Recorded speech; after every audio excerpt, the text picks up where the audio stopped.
You might have to turn it. Turn it on. Can you hear me now? Yes. Thank you, Pastor, for having me. I brought with me my daughter, Sophia. I just started with a call in Marion County in January.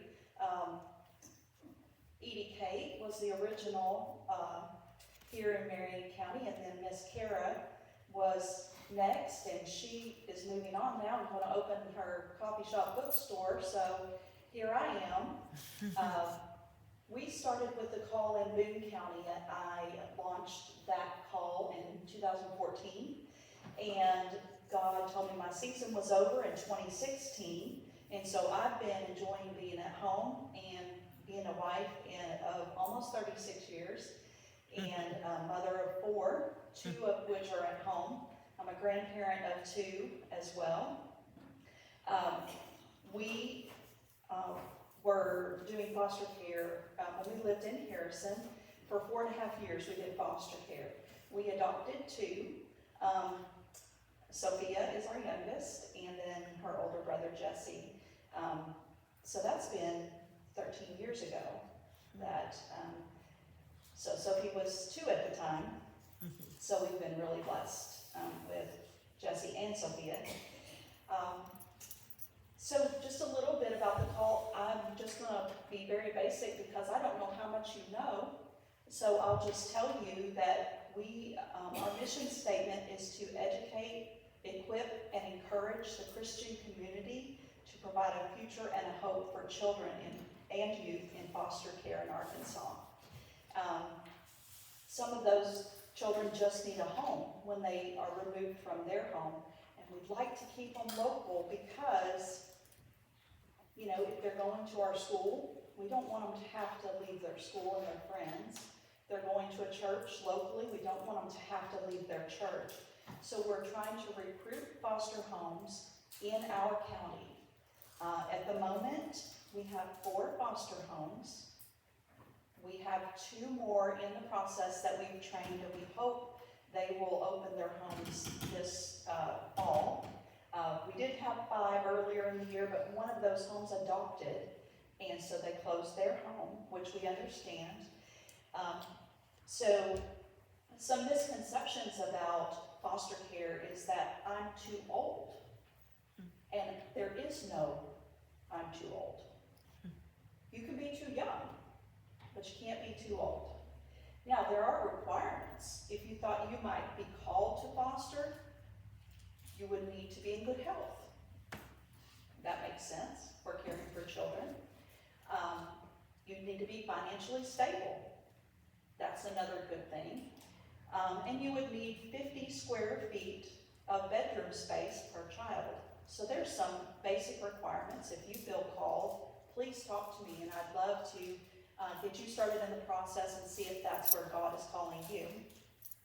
Some other things I wanted to let you know that are volunteer opportunities right now at the call, other than fostering. We have need of people to take a child off of our angel tree. We sponsor, the call helps get children sponsored every year for Christmas. And so we have some of those. We're getting more in daily because DHS is working to get those wish lists. And Pastor, please tell me if I go over my time limit. Oh, no, you're fine. You're fine. Sometimes I get talking and I don't know when to stop. No. Go right ahead. We need someone, if you have experience with grant writing, that's something that we need because we are not government funded in any way, shape, or form.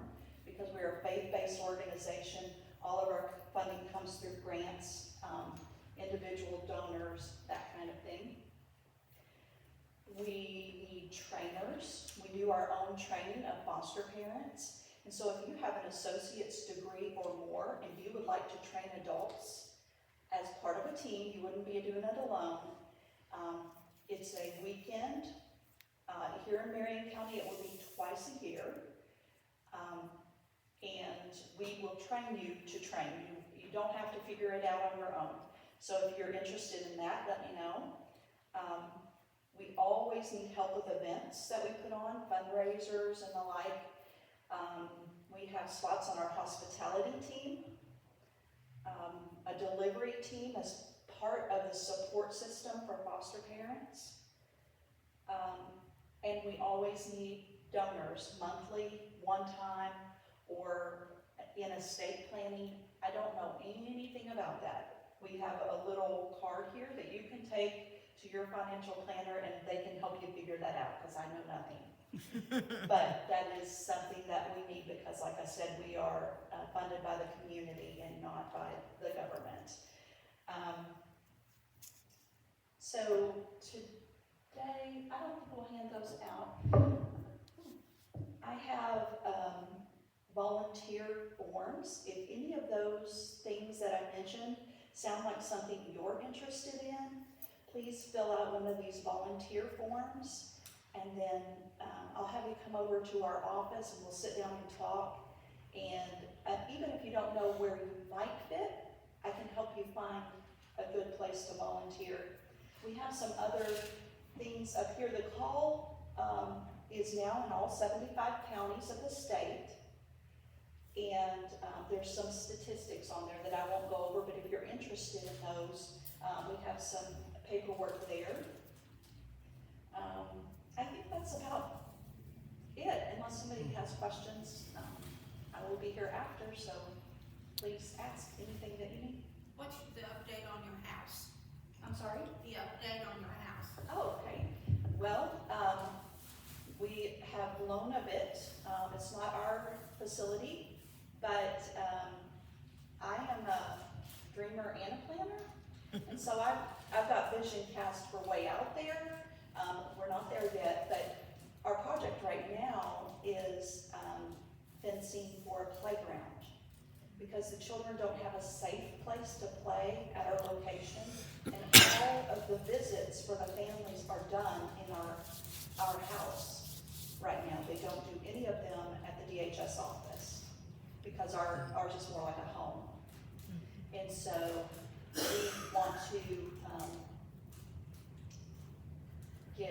we actually have some people that are starting to want to be a part of that and give funds to do that, but it's quite a large project into the 12 to 15,000 for the fencing and all of the equipment. So that's what we're working on right now. We're also going to add French doors on the back side of the house so that the children and their families can exit safely to the playground and go to the playground there. So that's the current project.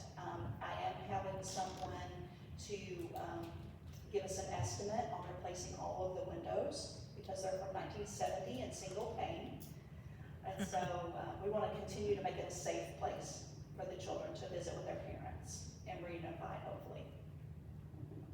And you still have clothes and other stuff in the house? We have clothes, shoes, coats, diapers, wipes, snacks for when the children visit there.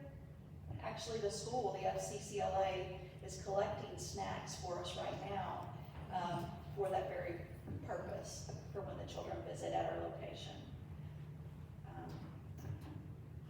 We do a lot of support of foster families. We have a monthly meeting where they come and visit together with the other foster parents.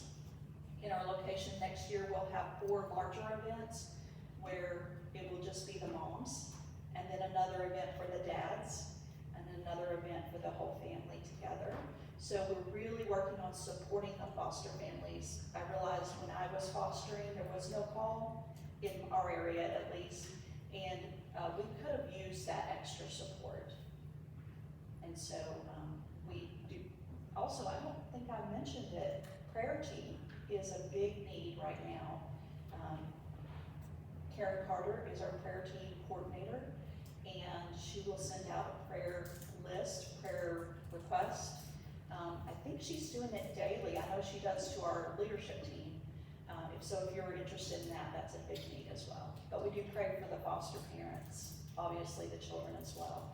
Try to support them in any way we can so that there's no burnout. How many kids do you place each year on How many average? children we place each year? Over the state, I think that there are 8,000 that go through the system. Now, that could be one night, a weekend, so I don't have all of those statistics, but the number has only fluctuated since I've been here, since January, to increase. So there were 12 in care when I got here, and to be honest, none of them are local, because we didn't have the foster homes available. So the closest is Baxter County or Boone County, but then they're spread all over the state. And that's really sad. If we can get them enough homes open and get them back home, that would be best case scenario. Right now, there's 15. Last I checked, but you know, I didn't talk to DHS yesterday, so it could have gone up again. So sometimes you need people for the weekend, sometimes you need them for months, or sometimes. There's 5 different types of foster homes. The first is a regular foster home where you would see a child come into care and they would stay in the home until they reunified with their family, or whatever the court decided. There's provisional or fictive kin homes, and that would be a family member who could take them in. That's preferable. But fictive kin is like if they had a teacher at school that they were very close with, and that teacher was willing, then that could be a fictive kin placement. Emergency only home, that's what we did mostly. When a kid comes into care, immediately they need a place to stay. And that's what our home was mostly, and it could be overnight, but it could be up until their court date. They could go home. We had only 2 that stayed full-time with us. Otherwise, they were all emergency. A respite home would be like if you could do a weekend here and there. If you could be on call, if a foster family had an emergency, you are already prepared to take children, but you wouldn't be called on all of the time. And then we have an adoptive home, and that would just be open. You wouldn't see foster children coming and going through your home. They would try to find the right child or find you. We usually try to find the right family for the child, not vice versa. But that's what an adoptive home would be open for. They wouldn't see foster children coming and going. Any other questions? Age ranges, Age range in our county, the biggest need right now is for youth, teenagers, and sibling groups. So we all, you know, they don't often have small children, but it does happen. And so we need homes that are willing to, and it's okay to specify what age range you're willing to take. We did that. We took, I call them little bitties, but we got them straight from the hospital sometimes, and then we would get sibling groups of 3 or 4, under 5.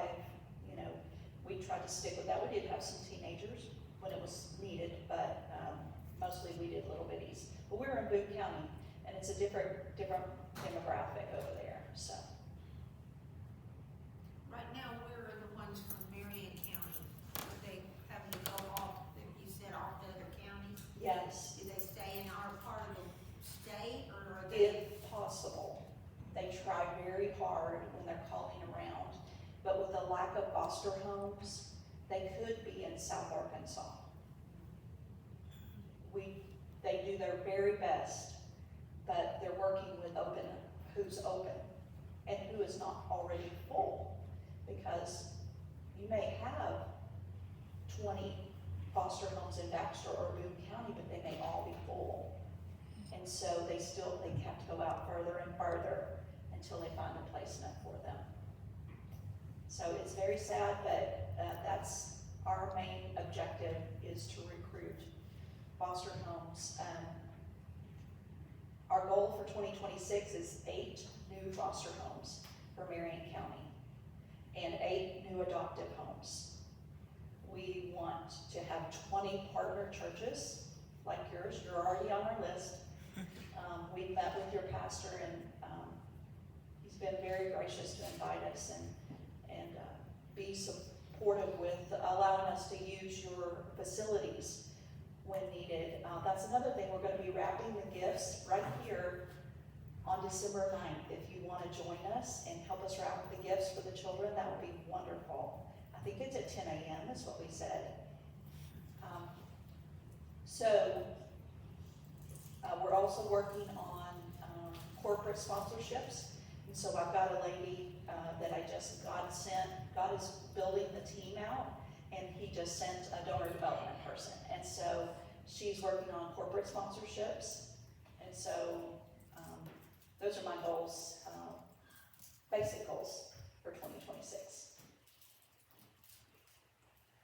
Any other questions you might have? How many do you think you'll have how many do you average on your tree, your angels? That is a good question. I don't know the average because this is my first year. So far, I have received 10 names. And they're just from Marion They are County? only our Marion County children, but they're collecting for even those children who are placed far out of our county. So we are taking care of all of those kids no matter where they are. And their caseworkers will deliver those to them before Christmas. That's why we're wrapping on the 9th, so we can give everything to DHS on the 10th. And they'll get those to the children. Are the angels available now? Will they be available to? They are, some of them available, some of them have already been snapped up. And so, I believe I just got 2 more in an email that I haven't processed yet, put them on the correct form. So I think I have 3 right now, and I'm waiting on the others from DHS. 7 or 8 have already been taken. Yeah. Good. Yeah, it's amazing. Well, some churches have been waiting, and some of their people are on our leadership team. And so they knew immediately when we got those in, and they took 4 right away, so. Anyway, it's a blessing to be in a community like this that cares so much, and is just waiting for the opportunity. Any other questions? Thank you very much for